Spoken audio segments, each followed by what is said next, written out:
స్తోత్రం. Praise the Lord. మన ప్రభువును రక్షకుడైన యేసు ప్రభువారి ప్రశస్తమైన నామములో మీ అందరికీ హృదయపూర్వకమైన వందనములను తెలియజేస్తూ ఉన్నాను. ఈరోజు దేవుడు మన కొరకు సిద్ధపరిచిన వాగ్దానమును పరిశుద్ధ గ్రంథములో నుండి నిర్గమాకాండము 15వ అధ్యాయము 26వ వచనాన్ని మనము చదువుకుందాం. మీ దేవుడైన యెహోవా వాక్కును శ్రద్ధగా విని ఆయన దృష్టికి న్యాయమైనది చేసి ఆయన ఆజ్ఞలకు విధేయులై ఆయన కట్టడలన్నిటినీ అనుసరించి నడిచినలా నేను ఐగుప్తులకు కలుగజేసిన రోగములలో ఏది మీకు రానియను. నిన్ను స్వస్థపరచు యెహోవాను నేనే అనెను. దేవుడు ఈ శ్రేష్టమైన వాగ్దానమును మనందరి ఇనికిడిలో మనందరి కుటుంబంలో ప్రభు నెరవేర్చును గాక. దేవుని ప్రజలైన ఇశ్రాయేలీయులు మోషే చేత ఐగుప్తు చెర నుండి విడిపించబడిన తర్వాత దేవుడు వారి కొరకు వాగ్దానము చేసినటువంటి కానానుకు వారు ప్రయాణం చేస్తున్నారు. ఈ క్రమంలో వారు మారా అనేటువంటి ఒక ప్రాంతంలోకి వచ్చినప్పుడు ఇశ్రాయేలీయులు ఎంతో దప్పిక కొని ఉన్నారు, దాహముతో ఉన్నారు. ఆ మారా నీళ్లను వారు త్రాగటము జరిగింది. ఆ నీళ్లు చేదైనవి. ఇశ్రాయేలీయులు మోషేకు మనవి చేశారు, సరిగారు కూడా. మోషే దేవునికి మొర్రపెట్టాడు, ఒక చెట్టును చూపించాడు. ఆ కొమ్మను తీసుకొచ్చి ఆ నీళ్ళ మీద నీళ్ళలో వేయమన్నాడు. ఆ నీళ్లు మధురముగా మార్చబడ్డాయి. ఆ కిందకు వచ్చిన తర్వాత వారితో దేవుడు మాట్లాడుతున్నాడు. బహుశా నేను అనుకుంటా ఉన్నాను, కొన్నిసార్లు కొన్ని ప్రాంతాలకు మనం వెళ్ళినప్పుడు ఆ ప్రాంతం నుండి నీళ్లు త్రాగినప్పుడు జలుబు చేస్తూ ఉంటుంది. ఈ మారా నీళ్లు త్రాగినప్పుడు కూడా బహుశా ఇశ్రాయేలీయులు కొంతమంది బలహీనులై ఉంటారు.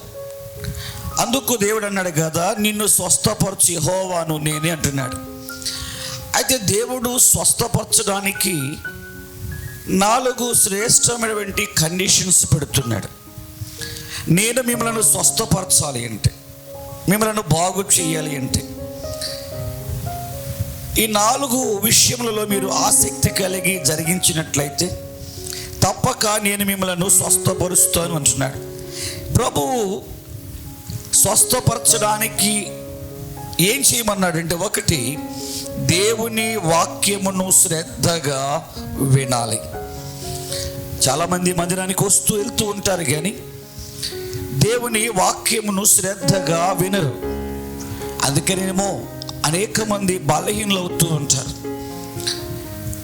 ఇశ్రాయేలుకు మాత్రమే కాదు, నేడు సార్వత్రిక సంఘంలో వెంటి విశ్వాసులమైన మనకి ప్రభువారు తెలియజేస్తున్నటువంటి మాట ఏమిటంటే, మీరు దేవుని వాక్యమును శ్రద్ధగా వినాలి అని. రెండవది ఏమంటున్నాడంటే, దేవుని దృష్టికి న్యాయమైనది చేయాలి. మనుషునికి ఉన్నటువంటి బలహీనత ఏమిటంటే, స్వార్థముతో తన కొరకు తాను చేసే ప్రతిదానిని న్యాయమైంది అనుకుంటాడు. అయితే అది దేవుని దృష్టికి న్యాయమైనది కాకపోవచ్చు. ఒక మనుషుని దృష్టికి తాను చేసే ప్రతి కార్యము న్యాయమైనదిగా కనబడవచ్చు, కానీ ఒక అతను నడిచే త్రోవ, ఆ మార్గం అతనికి సరైనదిగా కనబడవచ్చు, కానీ అది దేవుని దృష్టికి సరైనది కాకపోవచ్చు. అయితే విశ్వాసులమైన మనము దేవుని దృష్టికి న్యాయమైన వాటిని, దేవుని దృష్టికి అంగీకారయోగ్యమైన వాటిని మనము చేయవలసి ఉంది. మనం స్వస్థత పొందాలి అంటే మనకు దేవుడు 3 స్వస్థతలు ఇవ్వడానికి వాగ్దానం చేస్తున్నాడు. 1, శరీర సంబంధమైనటువంటి స్వస్థత. 2, మానసిక సంబంధమైనటువంటి స్వస్థత. 3, ఆత్మ సంబంధమైనటువంటి స్వస్థత. ఈ 3 స్వస్థతలు ప్రభు మనకు అనుగ్రహించినట్లు ఆయన మన నుండి ఆశిస్తున్నది ఏమిటంటే, ఒకటి, దేవుని వాక్యమును శ్రద్ధగా వినాలి. రెండు, దేవుని దృష్టికి న్యాయమైన వాటిని జరిగించాలి. మూడవది, దేవుని ఆజ్ఞలకు సంపూర్ణముగా మనము విధేయులము కావాలి. కొన్నిసార్లు దేవుడు మనకిచ్చినటువంటి ఆజ్ఞలు కొంత కష్టతరముగానే ఉంటాయి. అయితే ఒక భక్తుడు ఏమన్నాడంటే, సెయింట్ ఫ్రాన్సిస్ అటువంటి ఆ భక్తుడు ఏమన్నాడంటే, మనం ఎప్పుడైతే మన ఆధ్యాత్మిక జీవితంలో లోతైనటువంటి పరిశీలన చేసుకుంటామో, మన ఆత్మ విషయంలో లోతుగా మనం అధ్యయనము చేసి దేవుని వాక్యమును శ్రద్ధగా విని లోతుగా దాన్ని మనము అర్థం చేసుకోగలము. అప్పుడు దేవుని ఆజ్ఞలట అవి ఏవి కష్టంగా ఉండవట. దేవుని వాక్యమును మనము శ్రద్ధగా వినాలి. ఆయన దృష్టికి న్యాయమైనది చేసినప్పుడట దేవుడు మనకు ఆజ్ఞాపించిన ఆజ్ఞలు ఏవి కూడా కష్టతరము కాదట. మన దేవుడు కష్టతరమైన వేటిని మన మీద ఆయన మోపలేదు. అవి మేలుకరమైనవి ఆజ్ఞలైతేనే ఆయన మనకి వాటిని అనుగ్రహించారు.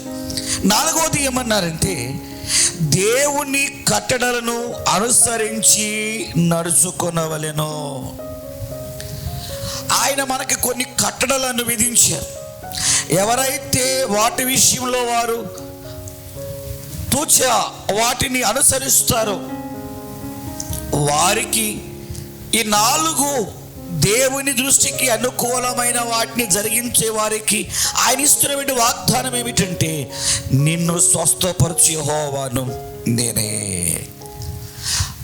ఒకవేళ ఈ మాటలు వింటున్నటువంటి నీలో శరీర సంబంధమైన రోగం నిన్ను బాధిస్తుందా? మానసిక సంబంధమైనటువంటి రోగంతో నువ్వు కృంగి ఉన్నావా? ఆత్మ సంబంధమైనటువంటి విషయంలో నువ్వు బలహీనురాలుగా ఉన్నావా?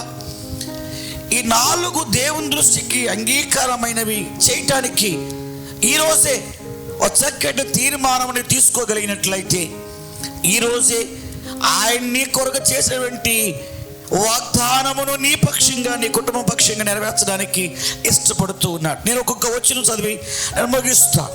నిర్గమకాండము 23వ అధ్యాయము 25వ వచనాన్ని చదువుకుందాం. అనగా, దేవుని వాక్యమును శ్రద్ధగా విని ఆయన దృష్టికి న్యాయమైనది చేస్తూ ఆయన ఆజ్ఞలకు సంపూర్ణముగా లోబడుతూ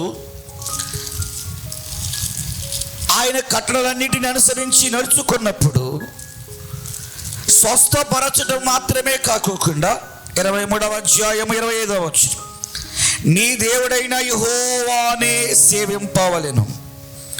అప్పుడు ఆయన నీ ఆహారమును నీ పానీయమును దీవించును. నేను మీ మధ్య నుండి రోగము తొలగించెదను. ఇక్కడ కొన్ని ఇంకా శ్రేష్టమైన వాగ్దానాలను ప్రభు మనకి ఇస్తున్నాడు. అదేమిటంటే, మనం ఎప్పుడైతే ఆయనను ఆరాధిస్తామో, ఆయనను సేవిస్తామో, ఆయనను ప్రేమిస్తామో, అప్పుడు ఆయన ఏం చేస్తానంటున్నాడంటే, మన ఆహారమును దీవిస్తాడు. అంటే మన కష్టాజితమును ఆయన ఆశీర్వదిస్తాడు. రెండవది, మన పానీయ భాగమును ఆయన ఆశీర్వదిస్తాడు. మూడవది, మన ఇంట నుండి, మన శరీరము నుండి ప్రతి విధమైన రోగములను వెలగొడుతాను అనేటువంటి వాగ్దానం. దేవుని వాక్యమని దేవుని బిడ్డలారా, మరి వాగ్దానము చాలా శ్రేష్టమైనది. ఈ 4 దేవునికి అనుకూలమైన వాటిని జరిగించవచ్చు. మన శరీరంలో ఉన్నటువంటి శరీర సంబంధమైనటువంటి రోగముల నుండి, మానసిక సంబంధమైన రోగముల నుండి, ఆత్మ సంబంధమైన రోగముల నుండి మనము స్వస్థత పొందినట్లుగా ప్రభు తన కృపను నిండారుగా మన యందు తన కృపను కనపరచునుగాక.